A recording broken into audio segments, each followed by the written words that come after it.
Okay, let's try this again. Technology. Not sure what happened there.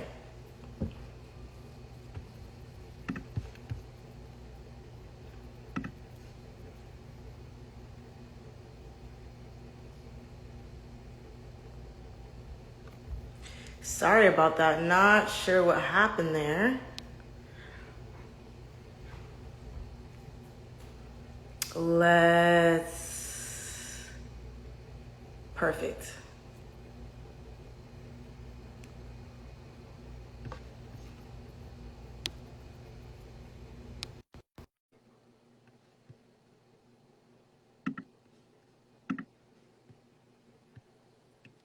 Did it again. There we go. Sound is better. Okay, that's good. We'll try to see if this stays. Well, since we're gonna start over, so I love girls. I them. Uh, let me just connect these headphones. I think that's probably part of the problem. I don't know. Has been a thing. It wasn't really before. We're still trying to figure out why the sound sounds like this. Can you hear me now, though? Is that okay? Yeah, I hear you perfect. I'm just wondering if there's echo for anyone else. Um, yeah, I don't know. Okay, well, welcome to the Brave Pod. We are a weekly podcast here, and we support the Brave House. We're part of the Brave House, which is a nonprofit organization in Brooklyn that supports immigrant girls ages 16 to 24. We're here every Friday with a new member of our community or a new person in our community.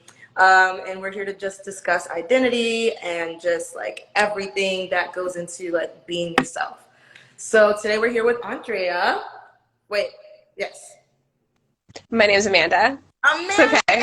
You've been interviewing so many people. It's okay. Why did I do that? I'm so sorry. At It's least, cool enough. At least you didn't call me like Ashley or something, which I would get sometimes. I should know. It's okay. It's okay. We're all doing our best Yeah, in these trying times. first time I've gotten anyone's name wrong. And we're just going to make sure it doesn't happen again. We're just walking through it. It's fine. Where are you? Are you in New York or? I'm in Florida, and I tried to pick the most Florida-like spot in my parents' house. I just got down here 10 days ago. Awesome. Yeah, I fled New York for the winter. My lease was up, and I had spent much of the year here, so it didn't really make sense to sign up for another rental payment once a month. So I came down here for the winter. So, completely understand. I'm also from Florida. So, where exactly in Florida are you? Hollywood, like Oh, Pembroke Pines. Yeah. far away from my house. Not too far. Hey, where are you from? Like 2 hours. Sorry. It's cutting out. I'm sorry. Could you repeat that? I live in North Miami, Florida, so it's like 2 hours. Oh, heck yeah. Well, North Miami, Florida is actually pretty close, I think. I don't know. Yeah. Close. Yeah, I go. Are you going to come back down here for the winter at any point? Visit fam? I was there for like the first few months of quarantine. So from like March to June, I was at my parents' house as well, just hanging out. And then I was like, yeah, I'm gonna come back, and I think I'm gonna stay. Mhm. New York has the potential of closing down again. But I just like to be in my own space. But I do miss Florida so much, like the weather and like being able to go outside, and it's different. It's still very hot here. I'm so sweaty right now. I'm trying to look cute, but I am very warm. It's okay. Um, hmm? So, you What? wouldn't be able to tell. You look really cute.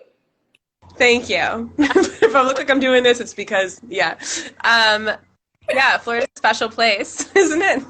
Yeah. So let's lead with the first question. So, what three places do you feel like make up your identity? I do think that growing up in South Florida has had a huge impact in like who I am. I was not in the we didn't travel to Miami that much, but like the close proximity to my parents' like culture. So my parents are Cuban immigrants, so close proximity to Cuban culture and like just Spanish speaking people everywhere and just like tropical weather all the time. I think has really I kind of took that for granted. Like I really and also just like I was just so tan all the time and always outside.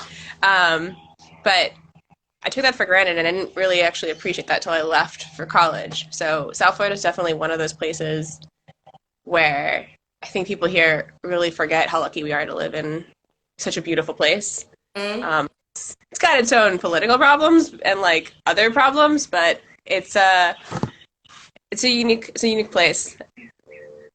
So have two other locations. So definitely New York City. Yeah. Completely starkly different.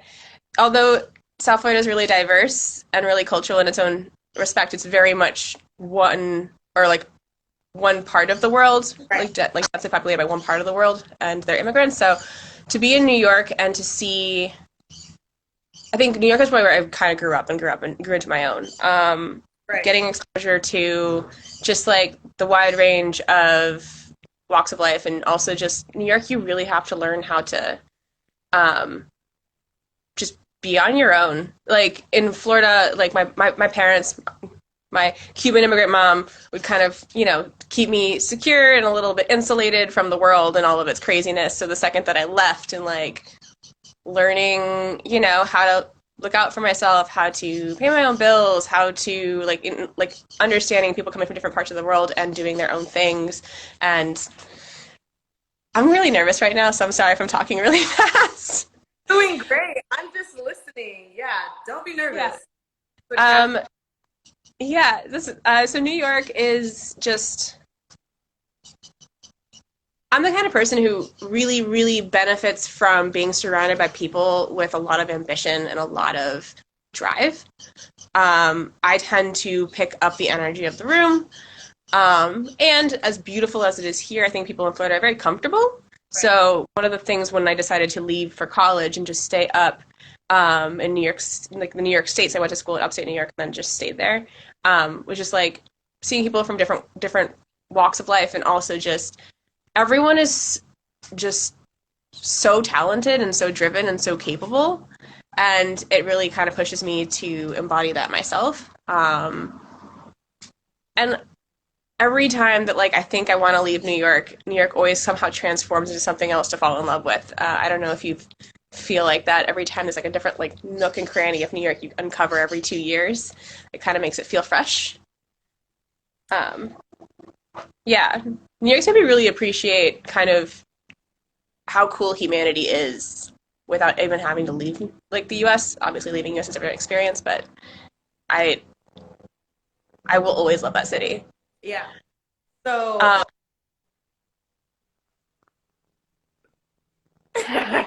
I could completely see that, and I see so many people who also are saying they could relate. So yeah, I'm from Miami, Florida, and it is diverse in its own way. I think everyone is aware, but it's very predominantly Hispanic or Spanish speaking, sort of Cuban and a few Colombians here and there. And I think that it's super dope that I grew up with people who are like from different cultures, and I got to learn about so many cultures. And then I went to New York when I was like 21 by myself, and it was kind of like I hated here at first. It was such a yeah. change.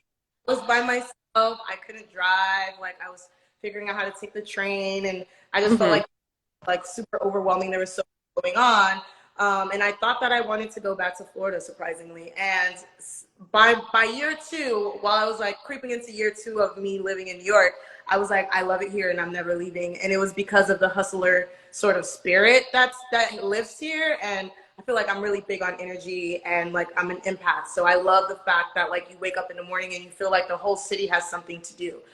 Even with COVID, you still kind of feel that energy in the streets. You still see kind of people trying to move around, trying to figure it out, or even just on social, they're trying to create their own like like businesses, their own, like they're trying to push forward their passion projects. It's just like people are always doing something, always moving, always creating, like you said, which is why I love it here. And it is magnetic. You feel like so connected to everyone through that, through all the creation. So I personally don't think that I'm ever leaving New York, at least for now. And I think that I want to stay here. And it kind of forced me to become more of an adult and figure out who I am as a person. And it sounds like that kind of did for you as well. Yeah, for sure. The other thing about New York that I'm realizing the longer I live there is there's just this greater sense of community that I know everyone thinks that, like, people who don't live in New York are like, people are mean. And we're not mean. We're just professionals at minding your own business. And like, it costs us $0 to mind our own business, but I think there's a real sense of community. And I had an idea of that, I think, living there for, like, I hit my 7th year of living in New York this year. I wasn't literally in New York when that anniversary happened because COVID, but just like to see how many people were doing GoFundMes and Patreons and all this stuff for their favorite places. My friend and I bought like a gift card for our favorite pizza spot to try to keep them open and alive because, like, we don't know what we would do without his pizza, and he's just like always treats us like family, like the owner of that business. And this is the first time I'm feeling really connected to just everyone there, and I'm really excited for what New York becomes in the future. I think we're really starting to get closer to each other. I don't know. What are some of your Could you repeat that again? It cut out again. So what are some of the ways that you're taking care of your mental health? I know there's a lot of things going on between COVID and Black Lives Matter movement. People are protesting, a lot of like imagery on social media. It can get a bit overwhelming. I know a lot of people are losing their jobs, like a lot of people are like starting from scratch. So what are some of the ways that you are, staying sane, Yeah, that's a really good question. I've been thinking about this because I think right now I'm not really doing the best job of taking care of my mental health since I got back to Florida. There's a little bit of separation anxiety that I'm having with, Brooklyn and myself. And but depending on where I am, so when I was in New York, for me, it was, I've been running pretty much at least 3 times a week since the beginning of the year. I'm not a runner. I only run when I'm stressed. Right. And really, since this year, I've been getting really good at it. Maybe I'll train for a marathon. I don't know. It's great. If they have one that's social distanced. I think there's been occasional times where I've been dancing. I did like a 30-day yoga like challenge when I was in Florida. And just in general, like, my mom and I took on a bunch of home improvement projects when I was here for 4 months. So this is a freshly painted wall. We painted the entire house a whole new shade. That's nice. I planted sunflowers that grew to be as tall as me, which, like, I am not a tall person, but it's still a whole person size. I took a lot of like gardening DIY projects. I want to be one of those. I know that I'm late on this trend, but I want to learn how to quad skate. My mom has like skates from the 80s. Oh my gosh, so many people are doing that nowadays. I know. We got to start a skate gang. I have a friend here doing it for 2 months straight, and she's getting so good. I'm like, I have so much to catch up on. Yeah. Just like fun, like whimsical stuff, but also like kind of counterintuitively, I have found when I went to New York, I wasn't coming home to my parents who are over 60 years old and don't have to worry about infecting someone who is in a high-risk area. Like, for me, I was watching the protests in New York City while I was here, feeling like I was sitting on my hands. So the second I got there, that's one of the first things I did with my friend Stephanie, who was in this chat. Thank you for dealing with my incredibly anxious, neurotic self while I was going to my first bike protest. But like, immediately felt like myself again for the first time in like 4 or 5 months. Doing something about things that are keeping me up at night is like, for me, it's been really good to help me like find peace. I can't control what happens, but I can, like, overall, but I can somehow contribute to it, and to the cause that I care about. And like, here, I've been doing some phone banking and a lot of annoying Instagram posting on my stories about voting. No, And talk a little bit about that. I know that Lauren mentioned that you went to Florida originally to basically register people to vote. And I was like, wow, that's awesome because Florida voters, we have some technical difficulties down there. That's why I never claimed Florida. I claimed Miami instead. yeah, I mean, I will say that I don't know how that got miscommunicated. I just came down here because I was hella freaked out that everything was lava in New York, and I came down here to just hide. But Mm-hmm. as I came down here, I was learning about the vote by mail process and really just kind of deep diving a little bit into like I wanted to change my party affiliation because I had registered as a Republican when I was a teenager and I wanted to switch to Dem. And in that process, I also just kind of decided to deep dive into all these things about like how do you get your ballot counted, how can it possibly get eliminated. I found out that I've been voting by mail incorrectly this entire time, and I Wow. figured, well, if I'm making these mistakes, and I consider myself a fairly smart person, like I'm Right. sure there's so many people out there who are super confused. Right. And then I also learned about, and I have these podcasts I listen to every morning, which like picking the right news podcast to gently break the news to you is super important too for mental health. What But what a podcast? day! What a day. Okay.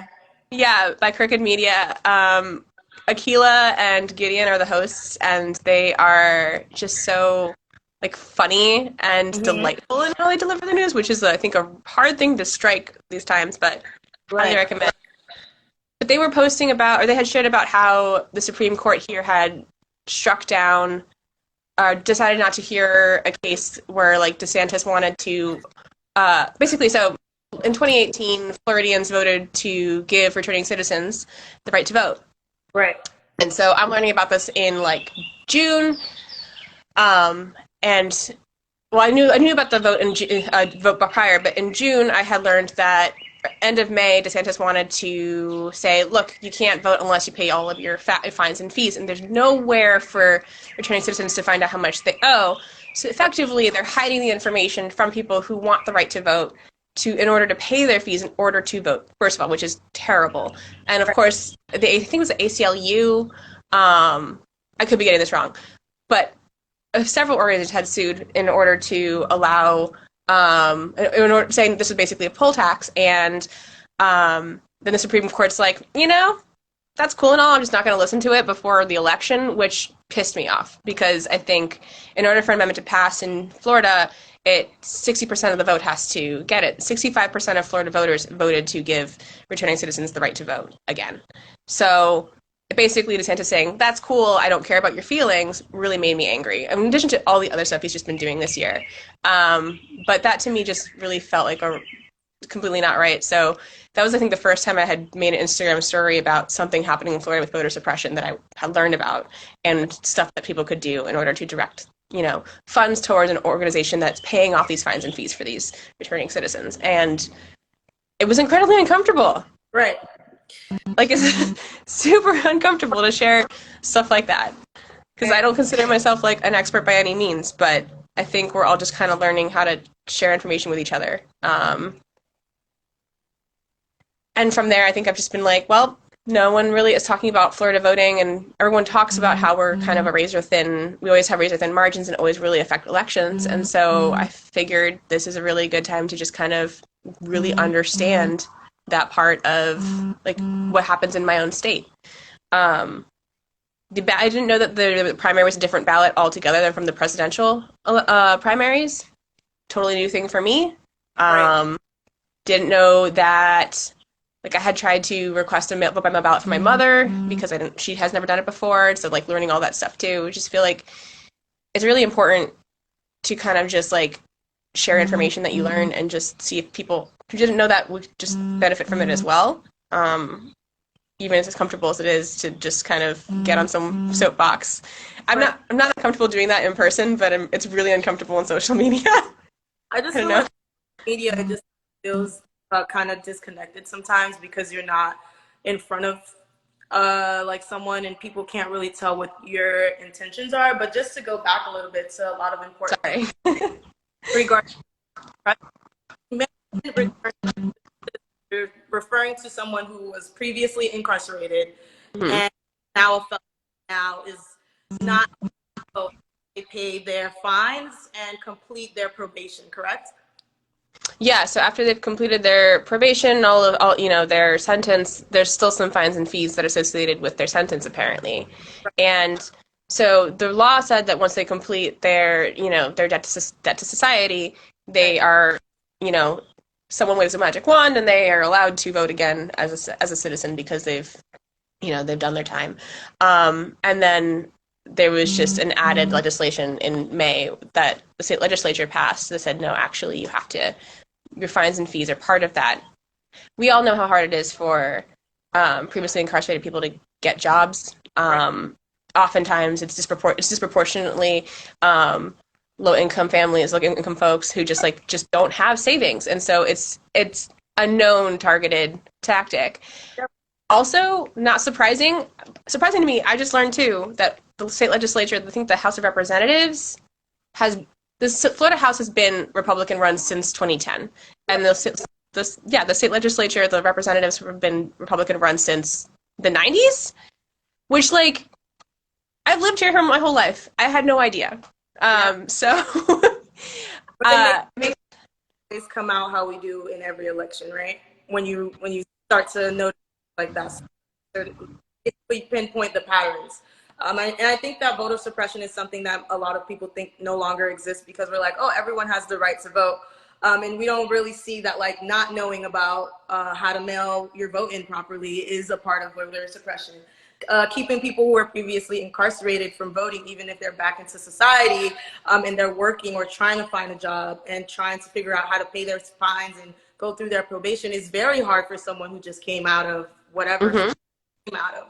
And these are some of the things that need to be talked about. And I'm so happy that you're kind of doing the work because I know I recently found out about, I knew that there was a law that came out that was like, oh, even if you've been incarcerated, you can now vote. But they failed to mention that, no, you have to complete your probation. You have to pay these fines. And usually these fines cost so much money. They're high end and they keep adding additional charges as you continue to go on. So Yeah. that what you're doing is incredible, and I don't think it's annoying work at all. And I think that people need to know this, even if it's via social media, because that's how we're spreading information quickly nowadays. But that kind of leads me to my next question. What's something that you're super excited about right now? Uh, Maybe this is just me being aware of it all of a sudden. Maybe it's the year, but I'm really, really excited about like the amount of activism that I've seen. I don't know if it's because I've decided to jump into that more actively this year or because people really feel galvanized at home, Hmm? but um, I've phone banged for the first time this year, and I've done it through two different organizations, and the people who do it are super passionate about it, really excited to kind of just talk to strangers on the phone, which, by the way, is a harrowing experience. To go to these protests and see the people who are organizing it have are so organized. It's a ballet. Like the bike marshals in New York. It's just been. I'm highly impressed, and I see that you're involved with Warriors in the Garden, Yeah. and I briefly joined Warriors for Rights while I was up there, and am obsessed with everyone in that organization. Just the unflinching drive to continue to show up, regardless of how scary it gets, is the only. It's giving me hope for the future. Regardless of what happens in November, I obviously am praying for it to lean one way, but regardless of what happens, I don't think that people are going to stop fighting after the election. I've seen it myself. I don't know about you. How you? I definitely have seen it, and I feel like a lot of millennials and Gen Zers are out here and they're trying to make change. And I think it really gives me hope for the younger generation. I know that a lot Warriors in the Garden, a lot of them are super young and they put themselves at risk every time organizing these protests. And it got to a point where these, unfortunately, police officers knew our faces, knew certain faces were targeting people protesters. They kind of want this protesting thing to kind of end. I could tell just by the energy at the protest nowadays. But I'm I definitely feel like this generation is the generation that's gonna cause a lot of change, and we see that we're disrupting a lot of the things that have been, all of these systems have been put in place, and we're doing so by calling each other out, holding each other accountable. I don't even necessarily believe in cancel culture, but I think it's great that we're holding brands accountable, that we're only supporting brands that are supporting different sort of movements, and I also think that for healthcare, they're also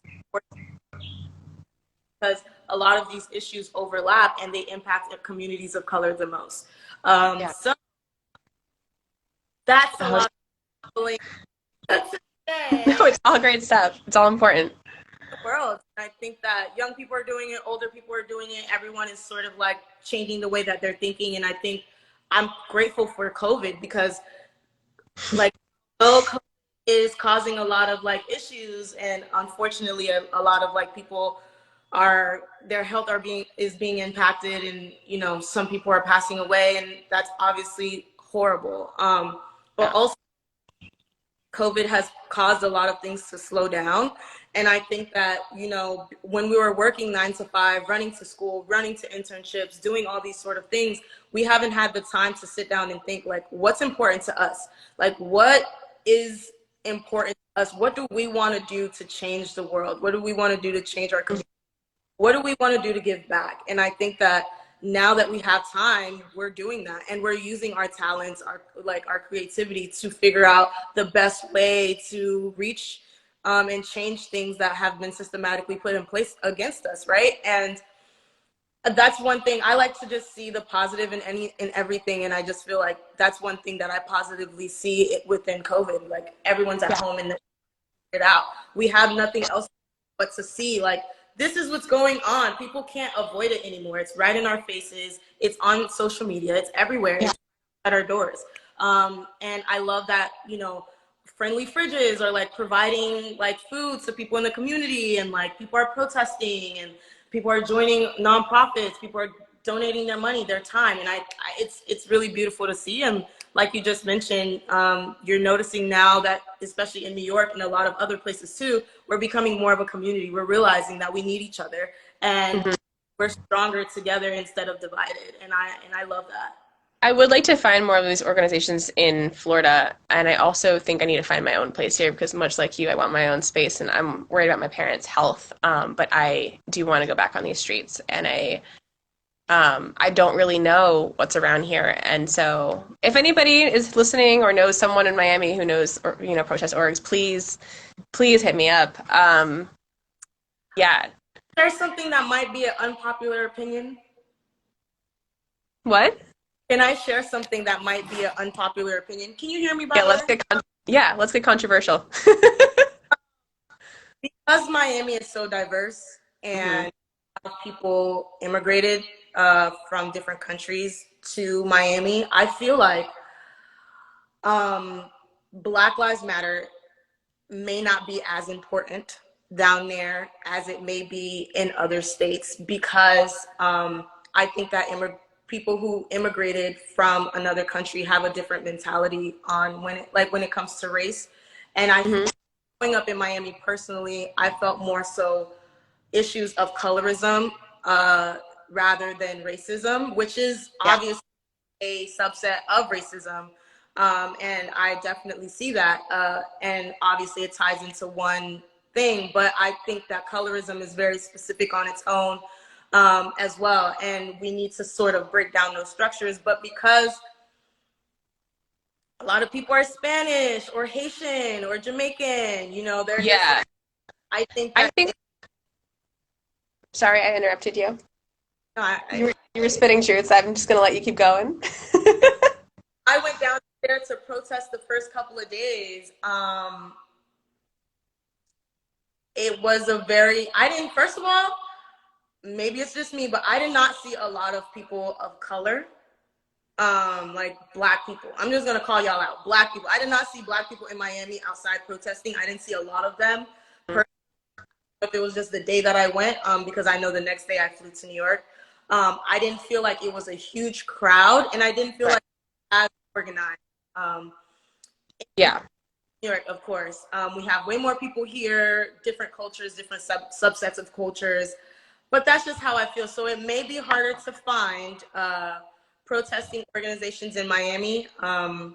They exist, but like Miami's a far drive, and telling my conservative parents, "Hey, will you drive me to Miami to go to a BLM protest?" seems like a conversation that would be hard to have. I agree with you on that. I think, and I know that because personally, I think that I've been asleep for similar reasons. That why I think like Miami's been asleep. I think when it comes to like racial tensions, this is the first time where I think it's come up that it has at least reached me where there has been a real effort to bring in non-white identifying people. I know I'm white passing. I know that I can enter any space like that, but my parents came here from a different country and also dealt with like discrimination of their own kind, and so like there's a sense of like we are still people of color that like comes that's in my head, and like in my family, and so for me, I think understanding what it means to be still in the Hispanic category, Hispanic community, which is also affected by racial injustice and a lot of the things that affect the Black community, maybe not quite to the same level, but still very much. Like I think that the Latino community very much feels like, well, what, like often says like, what about Latinos, which is not helpful. It's not important. Like by helping Black people, we help everybody. Like by helping the Black community, we help everybody. It's a weird conversation, but I just feel like aren't most Latinos kind of Black? And aren't y'all people of color? So generally, Black people of color. So that includes Latinos and a lot of other people. So Yeah, I think that we have a very complicated past to reckon with too, because we are mixed. Some of us descendants of slave owners and of slaves, and so there's a real complicated familial trauma, like generational trauma, to confront with that as well. That is just really hard to stomach. I think a lot of people who come here from other countries are so focused on like surviving and assimilating and not rocking the boat and kind of just trying to reach that American dream without really thinking about how unattainable that is with how things are set up. But it's still better than where they came from. That there's like, they don't, I think that it's really hard to find motivation. I'm not making an excuse, but I think that like without the persistent pressure to just try to find the motivation to understand that this is also your fight, it's just not going to happen. I think it's valid. Everything you're saying is valid. I think it's easy to like bash other cultures for their own traumas. It's easy for us to be like, okay, well, da da da da da. And I've heard it from so many Black people as well. Like, well, they don't think they're Black, so whatever. Like, let them be. And I think that it's important to have conversations like this. That's why I'm like, okay, unpopular opinion. Miami is cool and I love it, but y'all got like you guys down there don't really stand up as like you guys don't go as hard as people in New York because places. My family as well. My mom does not want me outside. She's like, why are you protesting? Like, I left a whole other country that's... My parents don't know. They still don't know. I have not told them. So why would you want to come do this in this beautiful country with this American dream? So I completely understand, and I don't think it's excuses at all. I think it's like valid, difficult conversations that we need to have with one another about like the resistance we have against actually joining forces and realizing that this impacts all people, but specifically people of color. I do think that making it something like the conversation focusing specifically on actual attainable small things that you can take on day by day, because racial injustice and systemic racism is such a massive part of things that it's kind of like wrapping your head around 210,000 deaths. Like the brain can't comprehend it unless you're living it every day. And I think for me, like what's been really helpful is in June and in late May, like all of these little points of like email the senator, email this commissioner, do this, do that, like really just helped me like see the patterns of who's pulling the strings. How can I just do little things every day in order to push the narrative forward? And I think when someone isn't particularly someone like me does not get affected by racial profiling nearly as much. Maybe in the airports I do, but not out on the streets.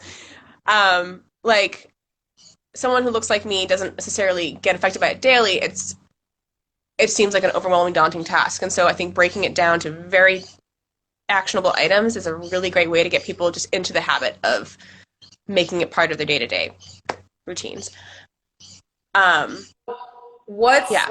a final message that you want to share with anyone that's listening right now, in regards to anything you feel like you want to share? Like, it doesn't necessarily have to be about voting and voter suppression and a lot of like racial injustices, which is what our conversation kind of turned into, which I love, by the way.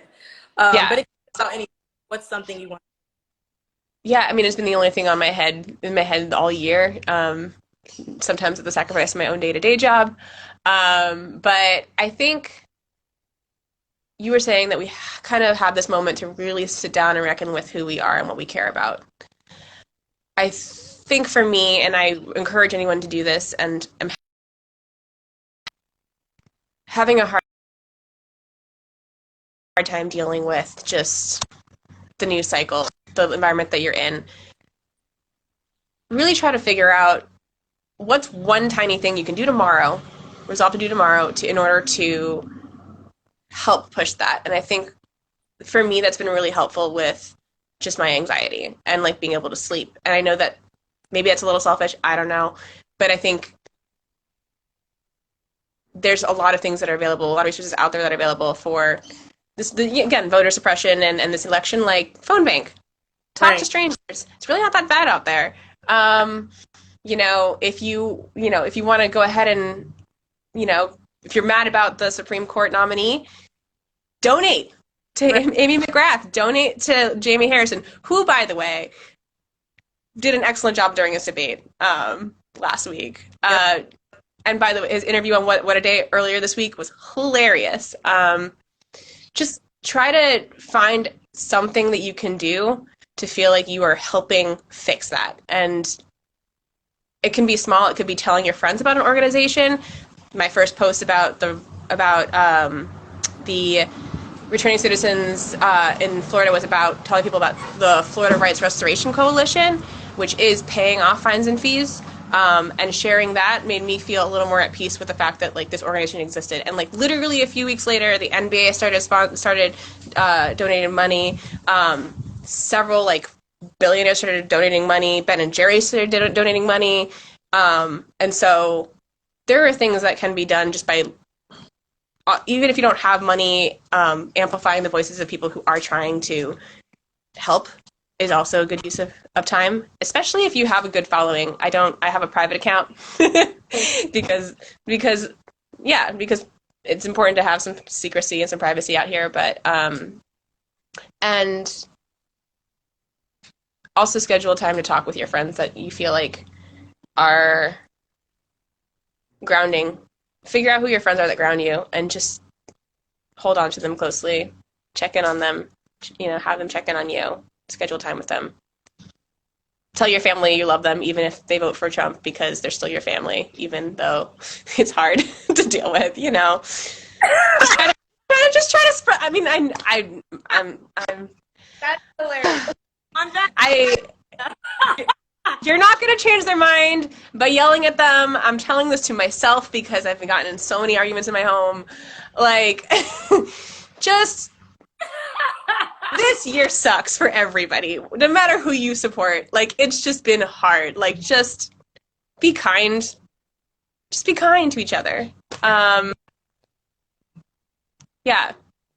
Well, thank you so much. Sorry. That was a weird note to end on. Really appreciate we appreciate everything, and we appreciate your vulnerability and just sharing like your life with us. And we appreciate the work that you're doing, both in person and on the gram. So thank you so much, Amanda, for joining us. And Brave Pod. Bye, y'all. Bye.